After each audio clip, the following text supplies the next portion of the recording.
The sunlight still comes through the window, but inside, your chest feels tight. Your mind already feels tired before the day even begins. You pick up your phone and see another conflict somewhere in the world. Then you open social media.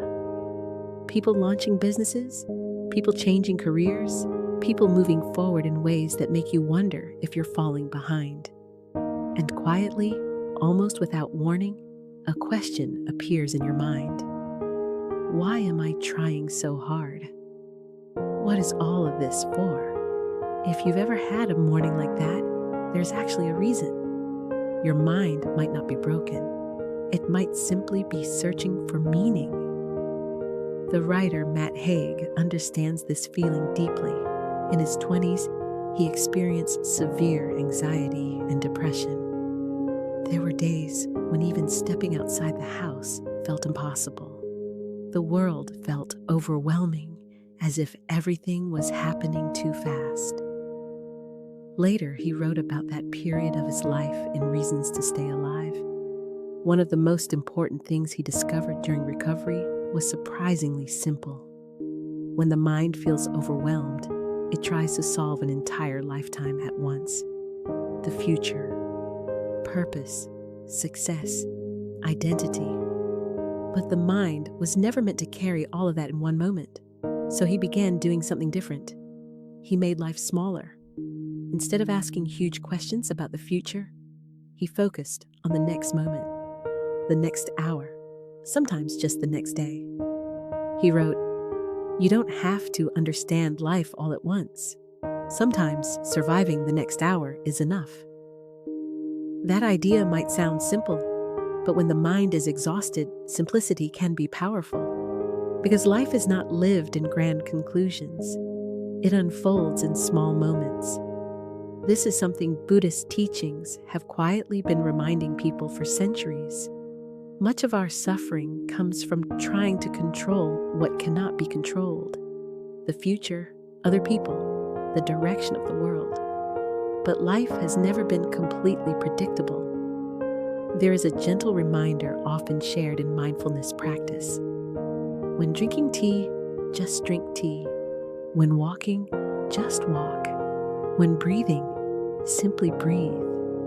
Not because life is simple, but because the present moment is the only place where life is actually happening.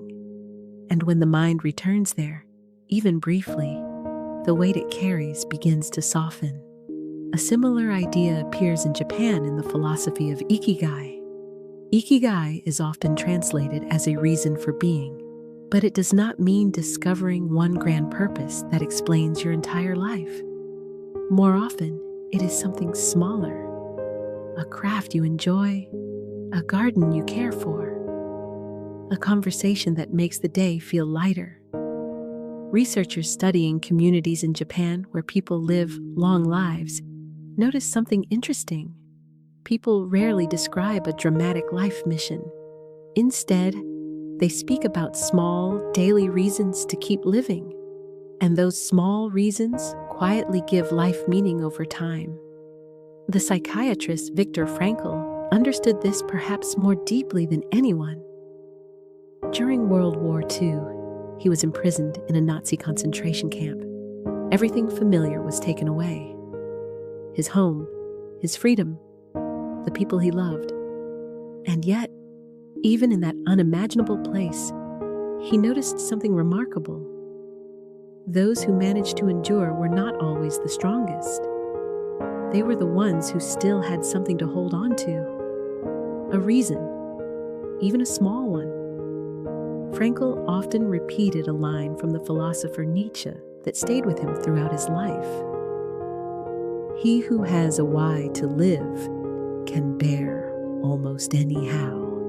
But Frankl was not talking about some grand purpose waiting to be discovered. Often, the reason is quieter than that. A person who needs you, a piece of work that still matters to you, a book you have not finished reading yet. Sometimes it can be as simple as the cup of tea waiting downstairs. Small reasons are real reasons, and on difficult days, a small reason is more than enough. So if the world feels heavy right now, you do not need to solve the meaning of your entire life today. You do not need to know exactly where everything is going. The fact that you are still here, still breathing, still searching, still reaching for something that matters, already means something. Your story is still unfolding, and meaning rarely arrives all at once. More often, it appears quietly, in small moments, in small reasons, in the simple decision to keep going. And sometimes, that is where everything begins. Meaning rarely arrives all at once. It grows quietly in the moments we choose to stay,